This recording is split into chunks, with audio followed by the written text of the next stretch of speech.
안녕하세요. 감리 특강 마지막 시간 시작하도록 하겠습니다.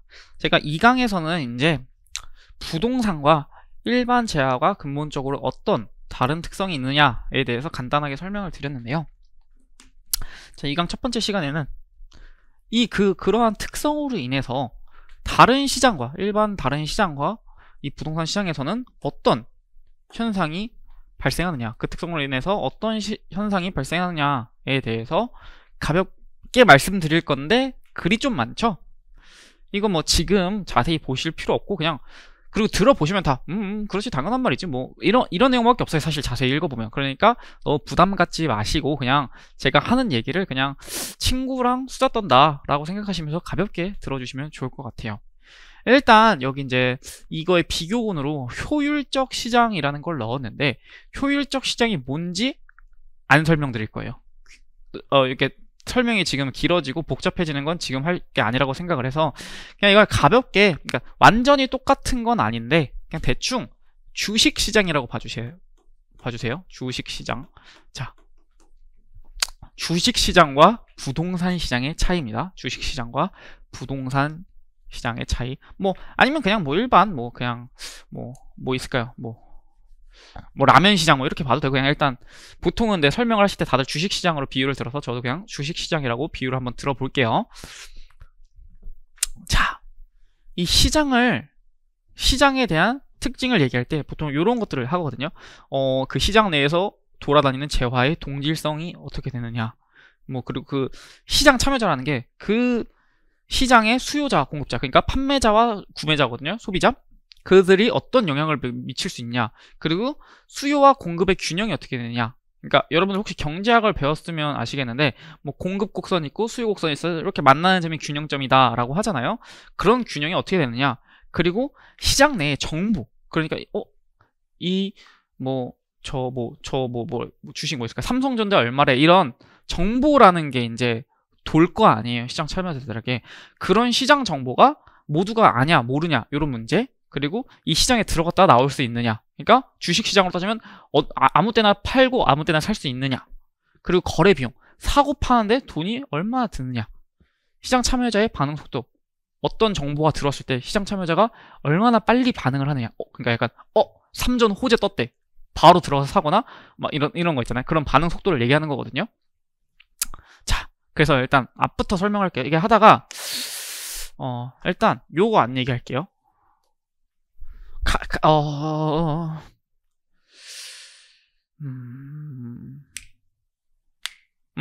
이렇게 얘기하면 될 것 같아요. 자, 우선 재화의 동질성과 유동성에 대해서 설명을 해드리면, 일반 재화, 뭐 주식시장 같은 재화에는 내가 갖고 있는 주식이나 여러분들이 갖고 있는 주식이랑 똑같죠? 제가 갖고 있는 삼성전자 한 주나 여러분들이 갖고 있는 삼성전자 한 주는 저 주식의 경우에 뭐 가격 정도, 뭐 여러분들이 이제 10만 전자를 생각해서 9만 원대에 들어가셨을 수도 있고, 그런 것처럼 그런 가격의 차이는 있을 수 있지만 어쨌든 본질적으로 주식이라는 그 성질은 똑같잖아요. 그래서 표준화된 동질적 재화를 하고요. 그리고 일반 이게 주식시장으로 하면 조금 헷갈리니까 그냥 뭐 과자 시장으로 했을 때 과자 내가 산 만큼 금방 다시 만들어내잖아요.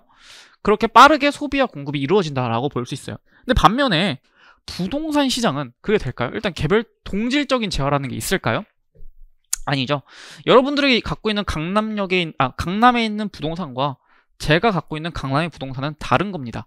형태도 다를 거고 구조도 다를 거고 지어진 연도, 신축 연도도 다를 거고 임대료도 다 다를 거예요. 그런 것처럼 물리적으로 동일하지 않는 개별적 상품인 거예요. 그럼 이거에 대해서 설명을 할 때 여러분들은 부동산은 아까 말한 개별성이라는 특성이 있어서 물리적으로 동일하지 않은 개별적 상품이 부동산 시장에서 거래된다, 이렇게 얘기를 하시면 되는 거예요. 모든 건 다 특성에서 시작합니다. 그래서 여러분들이 이건 조금 너무 간 얘기일 수 있는데 나중에 서술을 할 때 뭐부터 써야, 그러니까 논술 시험이다 보니까 뭐부터 써야 될지 이제 고민이 되는 순간들이 있어요. 그러면은 보통은 총론 부분에서 부동산의 특성부터 시작하시면 돼요. 질문이 부동산 시장의 재화는 어떤 특성을 갖고 있어? 뭘 써야 되지? 특성 너무 많은데? 라고 생각을 하시면 일단 아까 말한 고부 연결 떠올리세요. 고정성, 부정성, 영속성, 개별성 떠올리고 그럼 뭔가 개별성이 마음에 들어? 개별성에 기반해서 쓰는 거지. 부동산 시장에서 거래되는 재화는 부동산인데 부동산은 개별성으로 인해서 물리적으로 동일하지 않는 개별적 상품들이다. 이렇게 설명을 해주시면 돼요. 어쨌든 그리고 부동산은 자, 요거는 넘어갑니다. 어려운 얘기는 하지 않을 거예요, 오늘. 그리고 시장 참여자의 영향력, 그러니까 수요자와 공급자가 어떤 영향을 행사할 수 있느냐. 일단 주식시장을 보면 되게 많은 다수의 시장 참여자들이 경쟁을 해요. 그래서 내가 물론 이제 뭐 주식의 경우에는 세력이라는 단어가 있긴 한데 그런 특이한 상황은 제끼고, 여러분들이 아무리 사봤자 삼성전자의 가격은 크게 오르거나 내리지 않습니다. 뭐 10원 단위로는 움직일 수 있겠죠. 근데 여러분들이 아무리 매입을 하든 뭐 팔든 막 폭락과 폭등을 하진 않습니다. 그쵸? 보통은 그래요. 다 같이 어쩌다 보니까 이렇게 내려가고 하는 거지. 근데 반대로 부동산 시장은 강남에 있는 부동산 내가 안 팔면 그거는 이제 구할 수가 없는 재화인 거예요. 그래서 내가 100억이라면 100억이고 내가 1000억이라면 1000억인 겁니다. 그쵸? 맞습니다. 소수의, 일단 그리고 심지어 파는 사람은 한 명인데 사는 사람도 몇 명 안 돼. 저기 있는 강남에 있는 1000억짜리 건물을 살 수 있는 사람이 막 몇백만 명 이러지 않아요. 뭐 많아봤자 뭐 열댓 명이겠죠. 심지어 그 정보를 갖고 있는 사람으로 범위를 또 축소하면 몇 명 안 될 겁니다.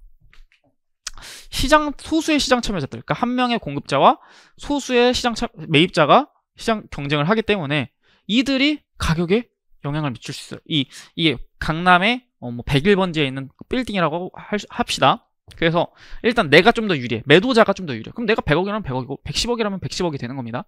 반면에 매수자가 좀 유리한 협상 과정이 있어요. 그럼 내가 100억에 사겠다면 100억에 사는 거고 90억에 사겠다면 90억에 사는 거죠. 그러니까 이런 개인이 이 재화의 가격에 영향을 미칠 수 있어요. 부동산 시장은. 근데 그게 왜? 개별성, 고정성, 부정성 이런 특성 때문이에요. 자, 수요 공급의 균형 넘어가기로 했고, 그럼 시장 정보.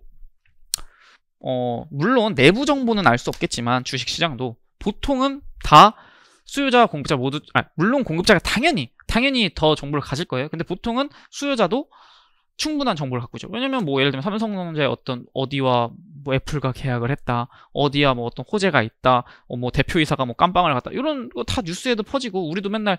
그리고 이제 뭐 그것뿐만 아니라 뉴스적인 요소뿐만 아니라 뭐 회계 이런 거 회계감사 다 받고 다 갑자기 풀 네임이 기억 안 나는데 다트라고 하죠. 그런 회계 공시 시스템이 있어가지고 그런 회계적 사항들도 다 저희는 볼 수 있습니다. 반면에 일반 재화 시장은 그런데 주식시장은 특히 그렇고요. 부동산 시장은 그렇지 않죠. 일단 제가 이 빌딩을 사고 싶어요. 근데 이게 지금 임대료를 얼마에 받는지, 그리고 뭐 여기 있는 임차인이랑 어떤 조건으로 몇 년간의 계약을 했는지, 뭐 이런 걸 아무것도 알 수 없단 말입니다. 이제는 그리고 뭐 실거래가가 공개됐기 때문에 등기를 떼보거나 뭐 국토교통부 홈페이지에 가면 얘를 과거에 얼마에 샀는지 알 수 있는데 옛날에는 그런 게 없었거든요. 근데 어쨌든 뭐 이런 비대칭적 정보, 그러니까 공급자와 수요자가 정보의 양이 균일하지 않아요. 그러니까 비대칭적이죠. 얘는 막 공급자는 많고 수요자는 필연적으로 적을 수밖에 없습니다. 그런 비대칭적 정보. 그리고 공급자 입장에서는 정보를 많이 미칠 필요가 없죠. 만약에 예를 들면 내가 지금 임차인이랑 되게 나한테 불리한 계약을 했어. 근데 굳이 그걸 쟤한테 말해줘가지고 내 건물의 매력도를 떨어뜨릴 필요는 없잖아요. 그쵸? 그래서 공개를 안 할 거 아니야. 그리고 내가 건물을 얼마에 샀는지 왜 굳이 공개를 합니까? 10억에 샀어도 난 100억에 팔 수 있는데. 근데 만약에 내가 10억에 샀다고 먼저 밝혀버리면 에이 10억에 샀는데 어떻게 100억에 파냐, 20억에 팔아, 이렇게 될 수도 있는 거잖아요. 그래서 공개를 하지 않아요. 그리고 내가 안 알려주면 정보 획득 절대 안 됩니다. 이래서 시장 정보가 일반 주식시장의 경우에는 뭐 널리 퍼져 있고 수요자와 공급자가 대체적으로 비슷한 정보를 갖고 있지만, 우리 부동산 시장은 공급자가 절대적으로 많은 정보를 갖고 있고 수요자는 정보를 얻기가 거의 하늘의 별 따기만큼 어렵습니다. 제가 그리고 지금 부동산 중개업도 뭐 좀 이제 부업으로 좀 같이 하고 있는데, 중개를 하다 보니까 느끼는 게 진짜 정보를 얻기 힘들고, 특히 저는 이제 그 빌딩 위주로 거래를 하는데, 그 건물주분들이 진짜 정보를 잘 안 알려주세요. 물론 이제 얼마에 샀느냐는 제가 뭐 금방 알아볼 수 있는데 일단 그것도 안 알려주시려고 하고 제가 따로 알아봐야 되고 또 어떤 임대 조건인지 지금 수익률이 얼마나 나오는지 관리비가 얼마나 나오고 있는지 이런 거를 진짜 안 알려주세요. 그냥 진짜 만약에 제 사람이 살 것 같으면 내가 그때 대략적으로 알려주겠다. 요 정도만 말합니다. 물론 이제 가끔 이제 건물을 회사가 갖고 있을 때 있어요.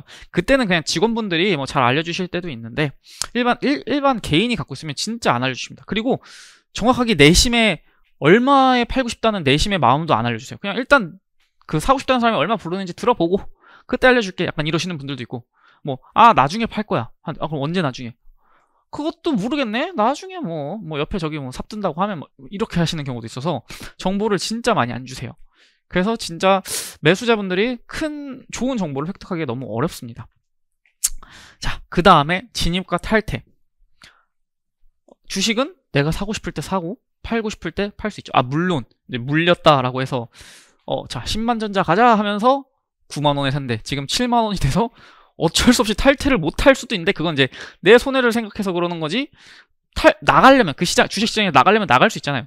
근데 부동산 시장은 달라요. 일단 들어가는 것부터 어려워요. 왜냐면 안 팔거든.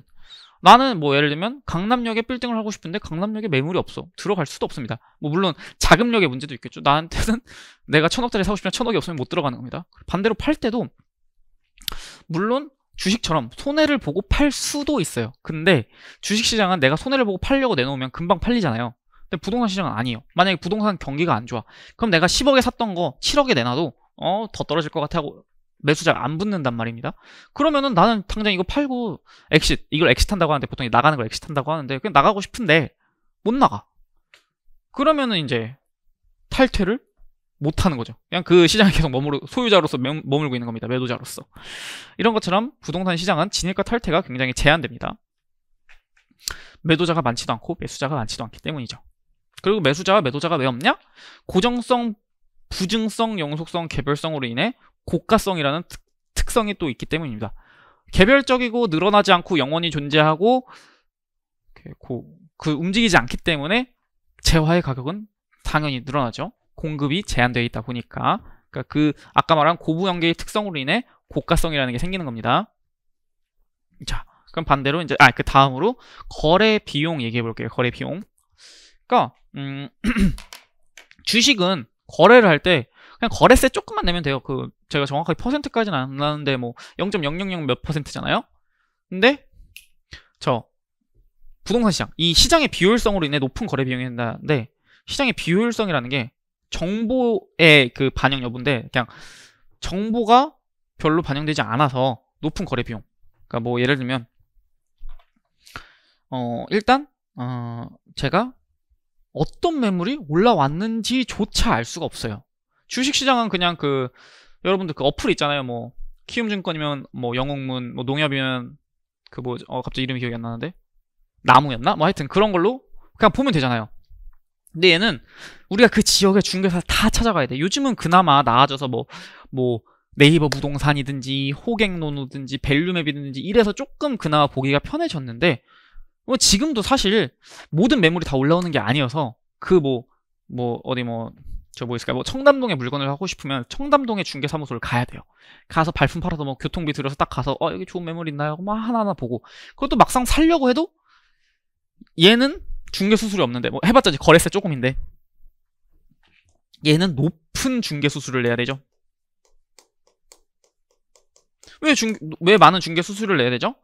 뭐 물론 중개사들 입장에서는 뭐 내가 매도자와 매수자 사이에서 조율도 많이 해주고 뭐 이런 것기도 한데 어쨌든 좋은 매물을 중개사만 갖고 있거든요. 이게 많은 분들이 생각을 하는 게 그러면은 사실 중개 수수료라는 게 매도자도 내고 매도자도 내고 매수자도 내는 거 아니냐. 그러면 서로 직접 매도자 입장에서는 그냥 이거를 뭐 네이버 카페나 뭐 이런 데다 딱 올려가지고 매수자랑 직접 컨택을 해서 팔면 되는 거 아니냐라고 생각을 하실 수도 있거든요. 근데 물론 뭐 원룸처럼 얼마 안 하는 건 그런 경우도 되게 있어요. 요즘 막 당근마켓에서도 거래한다고 하는데 근데 보통 막 몇백억 정도의 자산으로 가면 건물주분들은 그런 수고로움을 하느니 내가 중개사한테 돈을 주겠다 이런 마인드가 굉장히 큽니다. 그리고 이게 몇백억 거래다 보니까 불안하잖아요. 어떻게 보면 계약서 이런 거 쓰는 거에 대해서는 비전문가다 보니까 그거를 이제 뭐 그런 위험까지 내가 스트레스를 받아가면서 하고 싶지 않아 하면서 그냥 중개사한테만 내놓는 거예요. 그리고 또 이걸 내가 물건을 내놓으면 나한테 다이렉트로 소유자분들이 매수 문의를 많이 해. 그럼 이제 진짜 살 사람만 전화를 하면 좋겠는데 그냥 한번 찔러보는 사람들도 전화를 하는 거야. 그러니까 굉장히 귀찮단 말입니다. 그래서 많은 소유주분들이 내 정보는 절대 공개하지 말고 중개사 네가 알아서 팔아, 이러는 경우도 되게 많아요. 뭐 어쨌든 제가 이 얘기를 왜 했죠? 까먹었는데 어쨌든 부동산 시장의 경우 높은 중개사 수수료도 있고 뭐 발품을 팔아야 되는 교통 비용도 많이 들고, 그래서 일반 시장에 비해서는 거래를 위한 비용이 굉장히 많이 들어요. 그쵸? 뭐 예를 들면 등기를 하다못해 등기를 뗀다고 해도 등기가 이제 열람용은 700원, 발급용은 1,000원이었나? 뭐 하여튼 그렇거든요. 이런 것처럼 주식시장에서 거래세로 막 몇천 원 내려면 좀 많이 거래해야 되는데, 부동산은 그냥 알아보기만 해도 몇천 원씩 나가고, 뭐 실제 거래하면 중개 수수료 나가고, 이런 단점들이 있죠. 자, 그리고 다음으로 시장 참여자의 반응 속도. 뭐 수요 변화도 있고 공급 변화도 있는데, 이제 수요에 대한 공급에 대한 걸 위주로 먼저 설명을 드리면, 일반 뭐 라면 시장 같은 경우에 갑자기 막 저기 불닭볶음면이 많이 팔려요. 미친듯이 팔려. 옛날에 허니버터칩처럼 막 미친듯이 팔려. 최근에 먹태깡. 그러면 공급을 미친듯이 늘릴 수 있거든요. 막 그냥 하루 종일 공장 가동하면 돼. 막 늘리면 됩니다. 그래서 수요가 높아지면 금방 신속하게 대응해서 많이 할 수 있고, 안 팔리네? 그럼 조금만 생산할 수 있단 말입니다. 근데 부동산 시장은 달라요. 갑자기 아파트를 사겠다는 사람이 막 1000만 명이 됐어. 그럼 갑자기 1000만 세대를 공급할 수가 없어요. 왜냐면 1000만 명이 수요자라고? 오케이, 자 지금부터 땅 사는 것부터 시작하죠. 좋은 땅 사서 자 건물 올리고 하는데 최소 몇 년이란 말입니다. 그래서 그러니까 좋다라는 건 알아. 근데 그 공급을 하기까지 되게 오래 걸려요. 그 반응 속도 자체는 오래 걸린다는 거예요. 그러니까 공급자 입장에서는. 자, 이래서 효율적 시장에서는 그러니까 뭐 주식 혹은 뭐 라면 시장에서는 수요 변화에 공급이 신속하게 대응할 수 있는데, 부동산 시장에서는 수요가 많다라는 정보가 있어도, 그러니까 수요 변화에 신속하게 반응하기가 어렵습니다. 기껏해야 공급할 수 있는 게 이미 내가 갖고 있는 뭐 아파트를 다시 파는 것 뿐이지 새로 지어서 팔 수는 없어요. 근데 이미 갖고 있는 건 별로 없는데, 지금 1000만 세대 공급해야 되는데 지금 갖고 있는 거 100세대밖에 안 돼. 안 되는 거잖아요. 이런 것처럼 부동산 시장은 일반 재화 시장과 이러한 차이들이 있습니다. 그리고 이거에 대한 자세한 내용은 저희 기본 시간에 배울 거고, 그냥 요 정도 차이가 있구나 정도만 알아두시면 돼요. 그러니까 이것도 사실 여러분들이 다 알고 있는 내용이에요. 알고 있는 내용인데 저희가 좀 체계적으로 분류를 하고 있어 보이는 말들로 바꾼 거지. 그냥 살 사람 팔 사람을 매수자 매도자 합쳐서 시장 참여자, 이렇게 그냥 있어 보이게 말만 바꾼 거예요. 그래서 여러분들은 내용은 사실 다 알아요, 부동산 학은. 근데 그거를 좀 있어 보이는 말로 어떻게 바꾸느냐를 저와 함께 공부하는 겁니다. 자, 이제 부동산 시장이 끝났고 감정평가의 기초에 대해서 배워볼 거예요. 그럼 감정평가의 기초는 뭐냐? 일단 감정평가 업무가 뭐가 있느냐부터 배워봐야겠죠. 감정평가 업무는 일단 크게 이렇게 3개로 나눌 수 있어요. 물론 이거를 좀 더 세분화하시는 분들도 있는데, 일단 공통적으로 기본서들의 내용에는 이렇게 크게 가치평가 업무 하나, 이거를 가치추계 업무라고도 합니다. 가치평가, 가치추계 같은 말이에요. 가치평가 업무 하나, 컨설팅 업무 하나, 평가 검토 업무 하나. 근데 오늘은 요거는 안 알아보고 요 2개에 대해서만 간단하게 설명을 드려볼게요. 일단 가치평가 업무라는 거는 여러분들이 이제 감정평가사가 뭘 하는지 대충 들어봤으면 무슨 업무를 한다는 걸 들어봤을 거 아니에요. 감정평가사는 부동산의 가격을 매기는 사람이야. 이게 바로 그겁니다. 가격 매기는 업무. 그러니까 좀 더 우리의 이론적인 언어로는 가치를 평가하는 업무인데, 그냥 여러분들이 알아듣기 쉽게 하면 가격 매기는 일, 이게 가치평가 업무입니다. 우리의 가장 근본적이고 기본적인 업무죠. 그쵸? 가격 매기는 일. 컨설팅 업무. 이 컨설팅이라는 거는 이제 되게 다양하게, 너무 다양합니다. 컨설팅 업무는 세분화하면 그 안에서 되게 다양하게 세분화가 되어서 뭐 일률적으로 뭐다라고 말씀을 드리기는 어려운데, 뭐 대략적으로 말씀을 드리면, 우리가 일단은 부동산 쪽에서 전문가잖아요. 그래서 이 토지를 어떻게 이용하면 좋을 것 같다. 왜냐면 이제 여러분들이 뭐 땅을 샀어. 근데 여기다가 상가를 지을지, 오피스텔을 지을지, 아파트를 지을지 잘 모르겠단 말이죠. 그럼 이제 저희한테 물어보는 거예요. 야, 여기다 뭘 지어야 내가 가장 많은 돈을 벌 수 있을 것 같냐? 라고 했을 때, 예를 들면, 카페 지어서 직접 운영하시다가 나중에 파시면 진짜 좋을 것 같아요. 이런 것처럼 토지를 어떻게 이용할지 분석해 주는 거예요. 뭐 요런 게 컨설팅 업무 내용으로 요런 게 있고, 또 다른 거로는 야, 내가 뭘 할지 정했어. 내가 여기다 리조트를 지을 건데 너가 봤을 때는 얼마 정도를 내가 10년 동안 벌 수 있을 것 같아? 그럼 이제 저희는 생각을 하는 거지. 이제 버는 거라는 게 매출도 있지만 비용도 빼야 되잖아. 그러면은 일단 봐봐. 여기다 네가 리조트를 지을 거라고. 그럼 리조트를 지을 거면 뭐 한 1000억이 필요하네. 그럼 1000억을 다 네 돈으로 안 할 거잖아. 그러면은 대출을 받을 건데 한 500억 정도 대출을 받겠네? 얼마를 대출 받겠네? 를 시작해서 그럼 대출 이자가 얼마씩 나갈 거고, 또 리조트를 운영을 하면 뭐 인건비도 많이 들 거고 직원 많이 써야 되니까.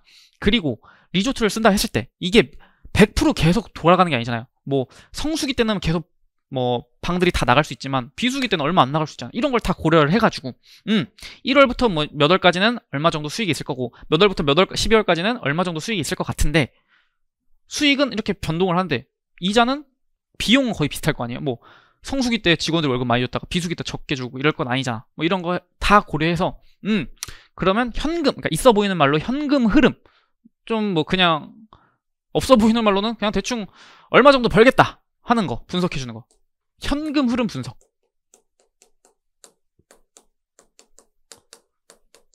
그리고 마지막으로 더 많은데 그냥 크게 나눠서, 그 다음으로는 평가사야, 내가 지금 저기다 투자를 하고 싶어. 투자를 뭐 제주도의 어느 땅에다 투자를 하고 싶은데 투자하는 게 맞을까? 라고 한단 말이죠. 그러면 이제 저희가 또 생각을 해보는 거지. 이 투자라는 게 뭐 다양한 종류의 투자가 있겠지만, 뭐 개발을 위한 투자라고, 그러니까 개발도 결국 투자하는 거잖아요. 뭐 이 사람이 이제 개발을 한대. 여기에 여러분들이 투자를 하는 거예요. 그러면 오케이. 얼마 투자하실 건데요? 했을 때 나 20억 정도 투자하려고. 오케이. 그러면 20억을 투자했을 때 뭐 일단 원금 손실이 나면 안 되죠. 당연히. 원금 손실, 뭐 20억 투자했는데 18억 가져가면 안 되잖아. 최소 뭐 20억 100원이라도 가져가야 될 거 아니야. 이런 거 다 고려해보는 거지. 그래서 여기에 지금 20억을 투자하면 뭐 어쩌고 차 떼고 포 떼고 해서 한 원금 20억 보전 받고 한 2억 정도 수익을 얻을 것 같아요. 왜냐면 10% 수익이죠. 오케이. 그럼 이거 투자가 타당하다. 이런 걸 이제 뭐 명확하게 의미는 좀 다를 수 있지만 투자 분석 혹은 타당성 분석이라고 합니다. 엄밀히는 둘이 다른 건데 내용은 거의 비슷해요. 어쨌든 투자가 타당해, 투자하는 게 맞아, 투자 분석, 타당성 분석, 요게 이제 컨설팅 업무의 큰 틀입니다. 요거 말고도 되게 많은데 제가 그냥 지금 생각나는 대표적인 업무 몇 개만 말씀을 드린 거예요. 그래서 가치평가 업무는 우리가 딱 평가사 하면 떠오르는 가격을 매기는 일이고, 컨설팅 업무는 토지, 이 땅 어떻게 써? 여기 하면 그 돈이, 현금이 얼마씩 들어올 것 같아. 여기에 투자해도 돼. 하는 게 이제 컨설팅 업무고, 평가 검토 업무는 넘어가도록 할게요. 지금은 모르셔도 돼요. 그냥 이것도 간단한 건데 그냥 뭐 시간 문제도 있고, 굳이 지금 공부를 시작할지 말지도 모르는 분들이 뭐 알 필요는 없을 것 같은 내용입니다. 자, 그럼 이제 업무에는 어떤 게 있는 줄 알았어. 그럼 요거는 오케이. 근데 어쨌든 가치평가 업무든 컨설팅 업무든 우리는 그 부동산이 얼마짜리인지를 알아야 된단 말이죠. 그럼 그 얼마짜리인지를 아는 방법들, 그 방식들을 저희 평가업계에서는 크게 3가지로 나눠요. 그거를 이제 원가 방식, 비교 방식, 수익 방식이에요. 근데 딱 이 단어만 봐도 느낌 오죠. 원가 방식 뭐예요? 내가 이거 만드는데 얼마 들었으니까 최소 얼마는 받아야겠어 하는 방법, 그런 사고에서 그런 사고에 기반한 방식이고, 비교 방식은 나랑 쟤랑 물론 똑같진 않지만 어쨌든 비슷한 위치에 있고 비슷한 규모의 쟤가 100억에 팔렸으니까 내게 좀 더 좋으니까 난 110억에 팔래 하는 그런 논리에서 만들어진 방식이 비교 방식. 수익 방식은 이 부동산 사서 갖고 있으면 매달 월세만 1억이야.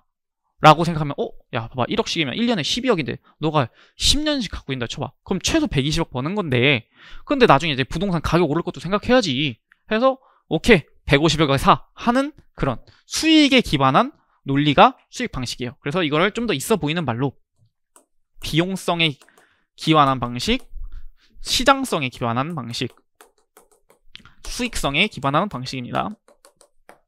쉽죠?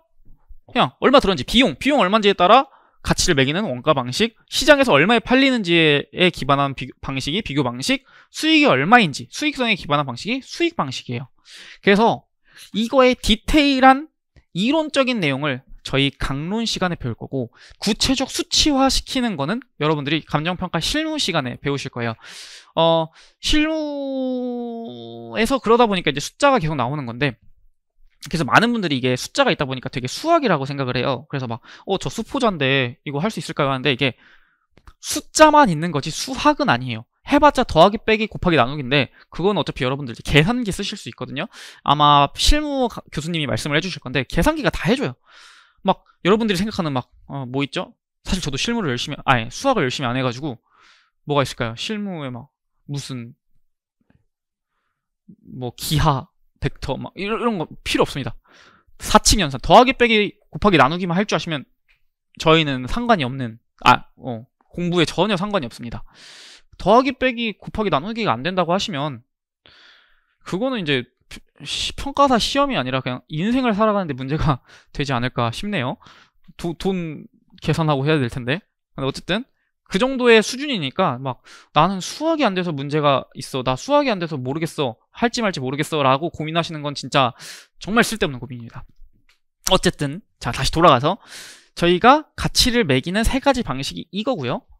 이 방식들의 근거는 비용성, 시장성, 수익성입니다. 그러니까 어쨌든 경제학자들, 이건 저희 평가사 뿐만 아니라 경제학자들 역시 어떤 특정 재화의 가치는 그 얼마가 들어가는지에 대한 원가성과 시장에서 얼마에 팔리고 있다라는 시장성과 그리고 이거를 갖고 있으면 얼마의 수익이 발생한다는 수익성, 이 세 가지 측면이 고려가 돼서 가치가 형성이 된다고 봐요. 왜냐면 자 봐봐, 원가가 100원이야. 근데 시장에서 150에 팔려. 그러면 100원에서 110원에 안 팔 거 아니에요. 150원 팔리면 150원에 하겠지. 그러니까 원가도 고려하고 수익을 이걸 갖고만 있어도 뭐 매달 뭐랄까요? 뭐 10 정도의 수익이 발생한대. 그래서 몇 년만 있어도 막 200원 번대. 그럼 이런 게 사는 사람도 그렇고 파는 사람도 이러한 상황을 종합적으로 고려해서 가치를 형성하죠. 보통 이제 공급자들이 원가까지 고려를 하는 거고 사는 사람들은 뭐 요건 조금 덜 고려하고 요 두 개를 고려하겠죠. 갖고만 있어도 200원을 번다고? 오케이, 그러면은 근데 시장에서 150원에 팔리니까 공급자가 나 150원에 판다 하면 땡큐고 160에 판다고 해도 오케이, 나 240 차익 얻으니까 그래도 사야겠다. 이런 식으로 판단을 하잖아요.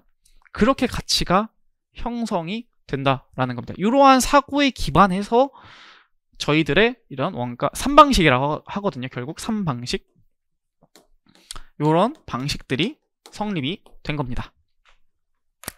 자, 이렇게 해서 저희의 오늘의 이제 감리니 특강은 끝났고요. 여러분들이 이제 평가사 시험을 준비하시게 될지 안 하시게 될지는 모르겠지만 하실 거라면 빨리 준비를 시작하셨으면 좋겠고요. 1차든 2차든 빨리 준비를 시작하셨으면 좋겠고요. 저희 감정평가사 되게 매력적이고 재밌는 직업입니다. 그래서 뭐 평가사 생활이 나한테 맞는지 안 맞는지에 대한 고민이 있다면 그냥 공부를 시작하시고, 이게 어지간하면 안 맞을 수가 없어요. 그리고 합격을 하시면 이게 안 맞으면 다른 업계로 가기도 되게 편합니다. 저희 자격증이 있으면. 그래서 일단 따두시면 되게 좋은 자격증이고 이 생활 자체도 되게 좋아요. 그리고 되게 다양한 길이 있는데 이게 아까 말했잖아요. 부동산도 비공개성이 있다고. 저희 평가사 시험도 좀 정보가 되게 비공개적입니다. 평가사들끼리도 서로가 어떤지 잘 몰라요.